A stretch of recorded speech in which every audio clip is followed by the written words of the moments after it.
소방설비기사 시험. 이 소화 이론 파트가 정말 까다롭죠. 네, 맞습니다.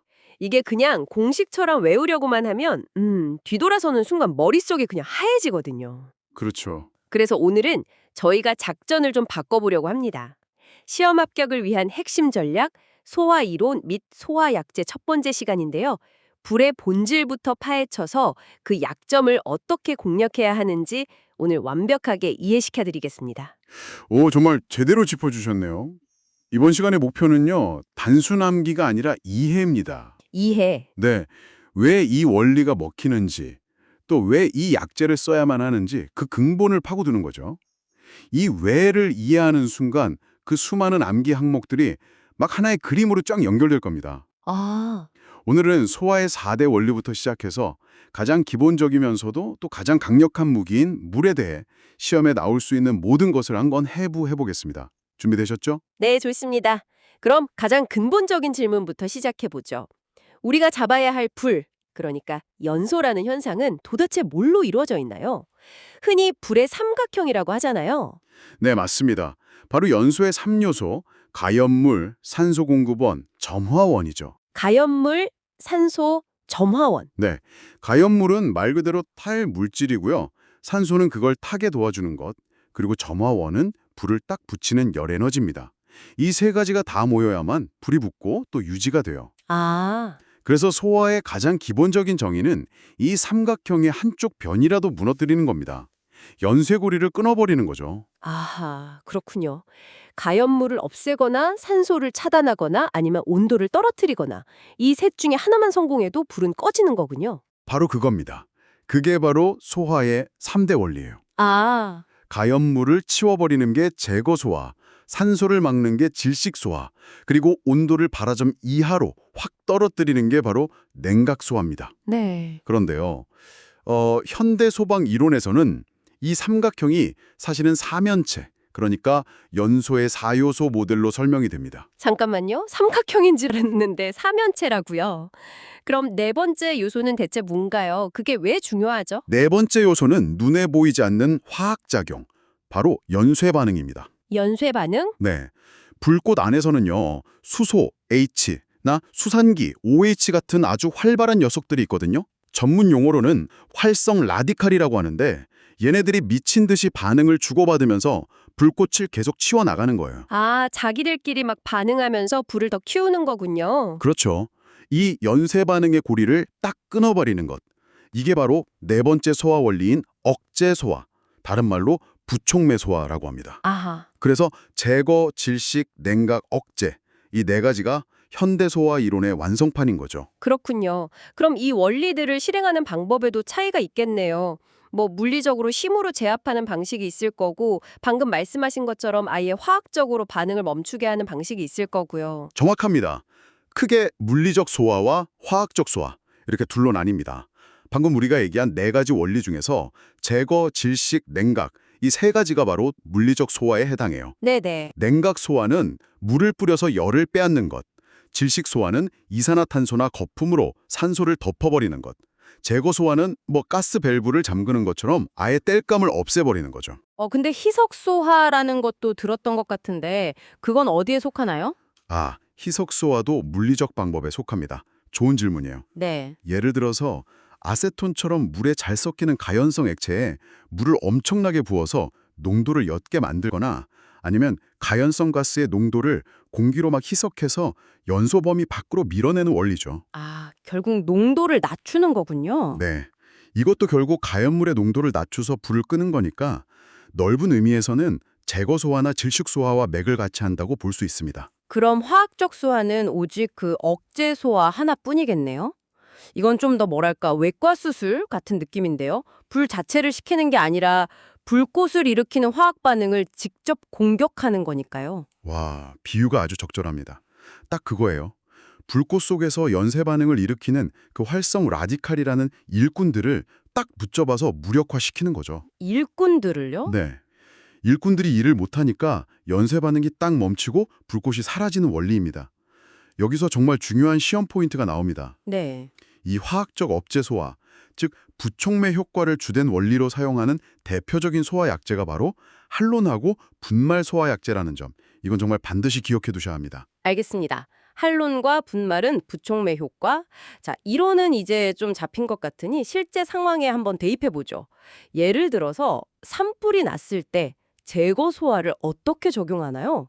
산 전체를 치울 순 없잖아요. 그렇죠. 좋은 질문입니다. 산불 현장에서는요.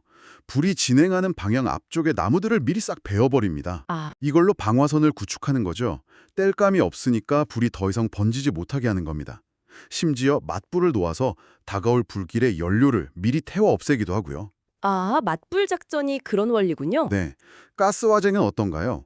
당연히 밸브를 잠그는 게 최우선이겠죠. 그렇죠. 유류 탱크에 불이 붙으면 그 불붙은 탱크의 기름을 다른 안전한 탱크로 막 옮겨서 땔감의 양 자체를 줄여버립니다. 전부 다 제거 소화의 구체적인 예시들입니다. 그러면 전기화재나 금속화재 같은 특수한 경우는 좀 다르겠네요. 네, 전기 화재는 당연히 전원 차단이 1순위입니다. 에너지 공급원 자체를 끊어버리는 거죠. 네. 마그네슘 같은 금속 화재는 좀 특이한데 여기에 물을 뿌리면 정말 큰일 나거든요. 이건 나중에 자세히 다룰 거고요. 대신 마른 모래로 완전히 덮어버리는데 이건 이제 가연물인 금속을 산소로부터 격리시키는 거라 질식 소화로 보기도 하고 또 가연물을 덮어버린다는 관점에서는 제거 소화의 일종으로도 볼 수 있습니다. 아, 그렇군요.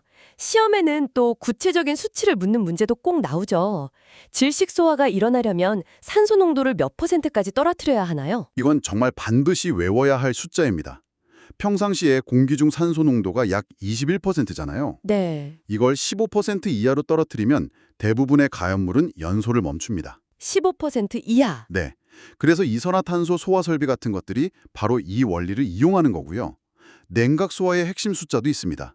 바로 물의 증발자멸, 즉 기화열인데요. 증발자멸. 물이 1g이 수증기로 변하면서 주변에서 무려 539칼로리의 열을 빼앗아갑니다. 539칼로리요? 네, 이 막강한 열 흡수 능력 때문에 물이 그렇게 뛰어난 냉각 소화 약제가 될 수 있는 겁니다.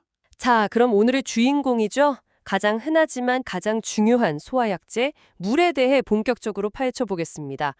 저는 그냥 물을 뿌리면 되는 거 아닌가 싶었는데 이게 어떻게 뿌리느냐에 따라 완전 다른 무기가 된다면서요? 그렇습니다.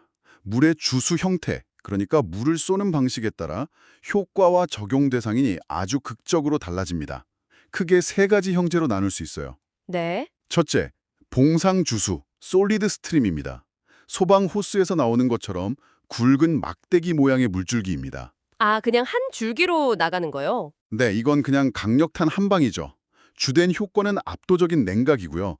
나무나 종이 같은 A급, 일반 화재에만 사용합니다. 그러면 스프링클러에서 나오는 건 좀 다르잖아요. 물방울 형태로 훗 뿌려지니까요. 네, 맞습니다. 그게 두 번째 형태인 적상주수입니다. 물방울 형태죠. 이것도 주된 효과는 냉각이고 마찬가지로 A급 화재에 주로 사용됩니다. 네. 그런데 여기서 진짜 중요한 세 번째 형태가 등장합니다. 바로 무상주수. 무상주수요? 네, 안개처럼 아주 미세한 입자로 뿌리는 방식이에요. 아, 입자가 작아지면 뭔가 달라지는군요. 똑같은 물인데 말이죠. 엄청난 차이를 만듭니다. 물방울이 작아지면요, 같은 양의 물이라도 공기와 닿는 표면적이 기하급수적으로 늘어나요. 아, 표면적이요? 네, 표면적이 넓어지니 증발 속도가 엄청나게 빨라지겠죠. 그래서 냉각 효과보다 더 강력한 질식 효과가 주된 작용이 됩니다. 질식 효과요? 네, 수증기가 순식간에 팽창해서 산소를 밀어내버리는 거죠.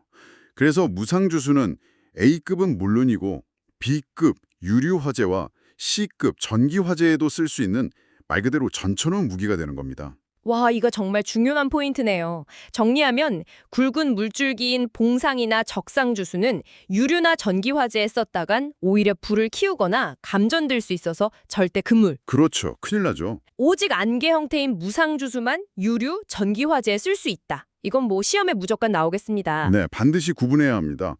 그럼 여기서 다른 소화 약제들의 주된 효과까지 한번 싹 정리하고 넘어가죠.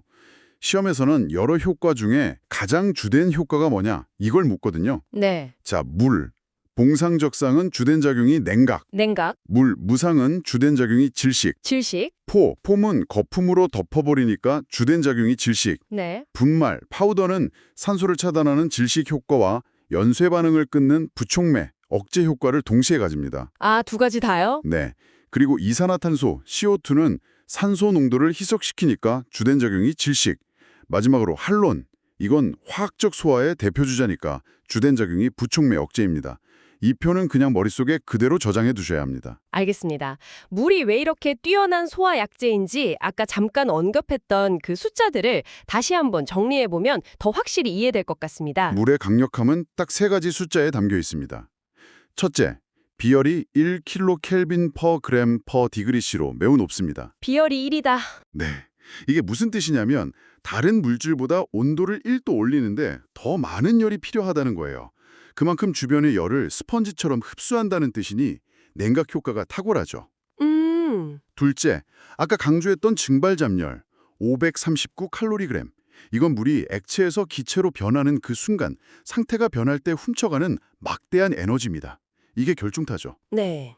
셋째, 최적 팽창률이 약 1700배. 1700배요. 네, 물이 수증기로 변하면 부피가 1700배로 뻥튀기 됩니다. 이 엄청난 팽창력으로 화재 현장의 산소를 물리적으로 밀어내버리니까 강력한 질식 효과까지 발휘하는 겁니다. 야, 정말 삼박자를 다 갖춘 소화약제네요.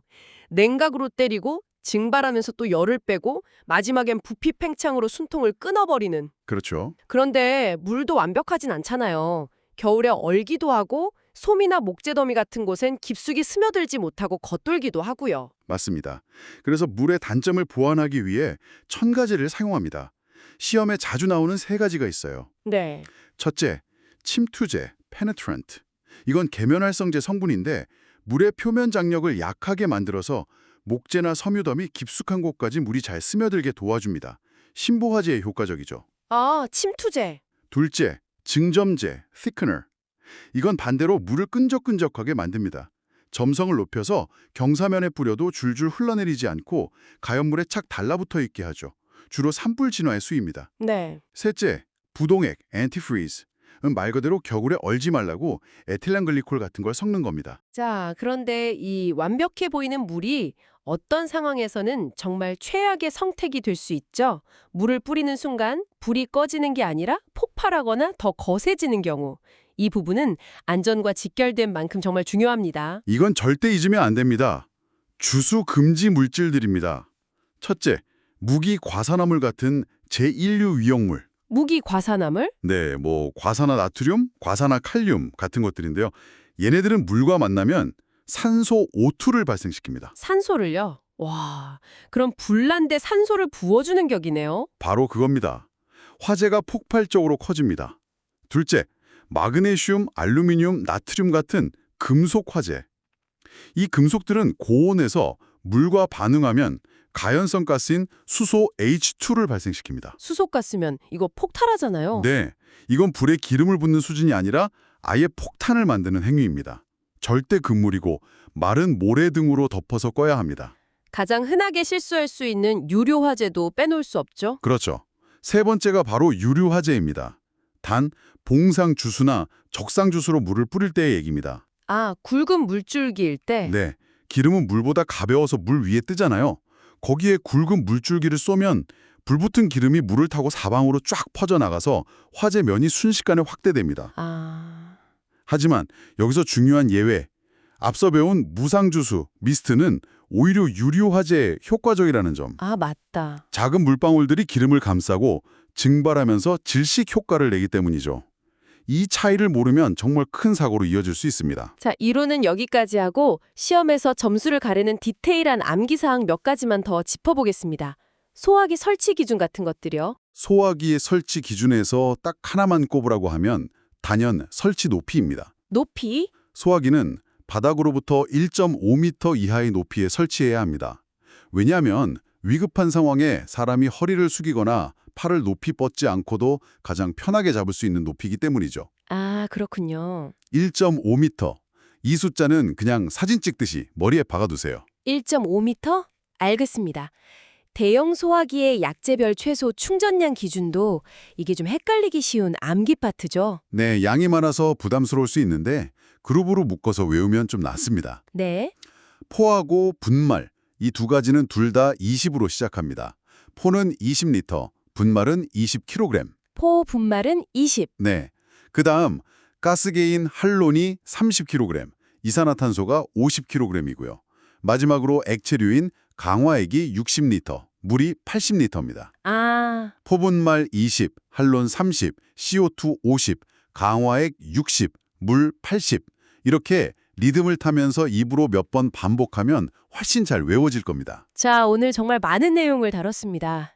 시험장에 들어가기 직전 최종적으로 머릿속에 정리해야 할 핵심만 다시 한번 짚어주시죠. 네, 오늘 강의의 핵심 요약입니다. 첫째, 소화의 4대 원리는 제거, 질식, 냉각, 그리고 화학적 연쇄 반응을 끊는 억제다. 네. 둘째, 물의 3단 공격, 비열, 냉각, 증발자멸, 냉각, 그리고 1700배 최적 팽창, 질식. 셋째, 물의 변신입니다. 봉상적상은 A급 전용 냉각제, 무상은 BC급까지 커버하는 질식제라는 것. 네. 넷째, 물의 금기사항. 무기 과산화물과 만나면 산소 발생, 금속과 만나면 수소 발생, 절대 주수 금지, 절대 금지. 마지막 다섯째, 소화기 설치 높이는 바닥에서 1.5m 이하. 이 5가지만큼은 절대 잊지 마십시오. 이야, 소화 이론의 가장 큰 산 하나를 넘은 기분입니다. 물이라는 기분을 완벽히 이해했으니 다음 시간에 다룰 다른 복잡한 소화약제들도 훨씬 쉽게 다가올 겁니다. 오늘 배운 내용 반드시 자신의 것으로 만들어주시길 바랍니다. 기억하십시오. 정확한 이해가 가장 빠른 암기법입니다. 다음 시간에는 포, 이산화탄소, 분말, 할론 소화약제에 대해 오늘처럼 속 시원하게 파헤쳐 보겠습니다. 네, 마지막으로 곰곰이 생각해볼 질문 하나 던져드립니다. 우리는 오늘 봉상주수, 즉 굵은 물줄기의 주된 효과는 냉각이라고 배웠습니다. 그런데 만약 이 물줄기의 압력을 상상 이상으로, 바위를 자를 수 있을 정도의 초고압으로 높인다면 어떻게 될까요? 그때도 주된 소화 효과는 여전히 냉각일까요? 아니면 압력 그 자체가 다른 소화 원리를 만들어낼까요? 정답은 다음 시간에 공개됩니다.